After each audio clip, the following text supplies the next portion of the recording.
L'info du Grand Lille, en direct le soir, Idil Günay.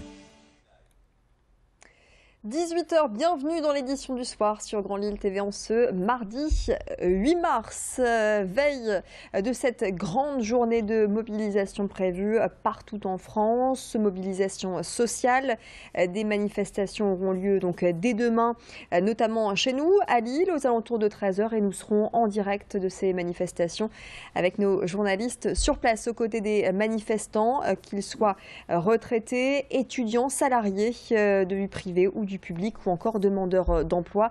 Grande journée de mobilisation qui se caractérise dès ce soir d'ailleurs, dès 19h, par un préavis de grève déposé à la SNCF, valable également pour la journée de demain. Attention, si vous prenez le train, les prévisions dans la région prévoyaient 2 TER sur 10, 1 TGV sur 3 et 1 Ouigo sur 3. Il n'y aura aucun train intercité. En bref, et toujours dans l'actualité régionale, le démantèlement de la jungle se poursuit à Calais, dans la partie sud, et à quelques kilomètres de là, c'est le camp humanitaire de Grande-Synthe qui se remplit. L'endroit est censé pallier l'insalubrité du camp du Baroque installé à Grande-Synthe il y a une dizaine d'années. Déjà 900 personnes accueillies dans des abris en dur depuis hier, des cabanons mis en place notamment par Médecins sans frontières. Il s'agit là du premier camp humanitaire en France qui doit à terme recevoir jusqu'à 2500 migrants. Et en cette journée dédiée aux femmes, on va faire la connaissance de Justine. Justine est diplômée en sociologie et après avoir occupé un poste d'ingénieur d'études dans un laboratoire de recherche, eh bien, elle s'est tournée vers un autre secteur radicalement différent, celui de la menuiserie. Un métier passion qu'elle existe aujourd'hui à Tourcoing, qu'elle exerce aujourd'hui en tant qu'apprentie après une reconversion professionnelle. Et Justine a réussi à se faire une place dans un milieu presque essentiellement masculin. Rien d'original pour la jeune femme qui s'est rapidement sentie dans son élément, et les collègues y voient même des avantages. Précision au micro de Xavier Silly. J'ai plusieurs amis menuisiers qui m'ont parlé de leur métier, qui ont fait une reconversion professionnelle comme moi. Et c'est vrai que leur vie a changé un peu du tout au tout, quoi.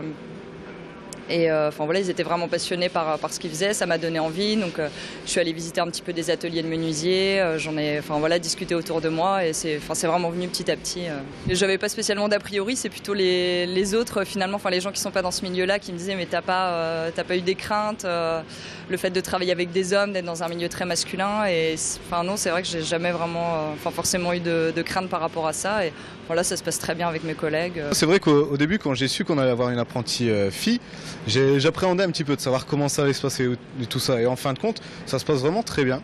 Parce que je trouve que par rapport à un apprenti garçon, une apprentie fille va vraiment essayer d'intégrer beaucoup plus rapidement et essayer d'intégrer et de répéter les choses beaucoup plus facilement qu'un garçon. Parce que est-ce que c'est le côté un petit peu minutieux des filles, je sais pas. Mais c'est vrai que c'est un beau côté des choses d'avoir une apprentie fille avec nous au sein de l'équipe. Autre univers à connotation masculine et investi de plus en plus par les femmes, il s'agit du foot. Rencontre avec les joueuses du LOSC. Elles évoluent en 2e division et se classent à la 5e place. Le ballon rond, c'est leur passion et elles ont tout à cœur de faire évoluer ce jeune club qui a tout juste 1 an. Contrairement à l'équipe masculine du LOSC, elles sont semi-pro et ont tout un métier à côté du sport. Et les disparités persistent pour celles qui sont sélectionnables en équipe de France. Je propose d'écouter l'une d'entre elles au milieu de Brieux-Gorchy et Robin Verrier. Il faudrait que tous les clubs se mettent dans le monde professionnel, mais c'est pas évident. Il faut trouver les sponsors, il faut trouver le budget pour amener toutes les filles à jouer que au football et à en faire leur métier. Pour mon cas, donc je travaille au Crédit Mutuel, mais mes horaires ont été mis en fonction de mes entraînements. On doit prendre des congés pour aller jouer par exemple en équipe de France. C'est quand même malheureux en équipe féminine. On voit pas ça en équipe masculine, mais bon, on n'a pas les mêmes, on n'a pas les mêmes finances, le même budget que les garçons. Allez, on va parler santé avec un trouble qui touche un enfant sur 3 avant l'âge de 6 ans. Les troubles du sommeil chez l'enfant se traduisent de différentes manières. Difficultés pour s'endormir, cauchemars, voire terreur nocturne ou encore somnambulisme. Des troubles qui laissent souvent les parents démunis. Un motif de consultation au sein de ce cabinet. Ce psychiatre de l'hôpital Saint-Vincent-de-Paul à Lille traite régulièrement ce type de cas.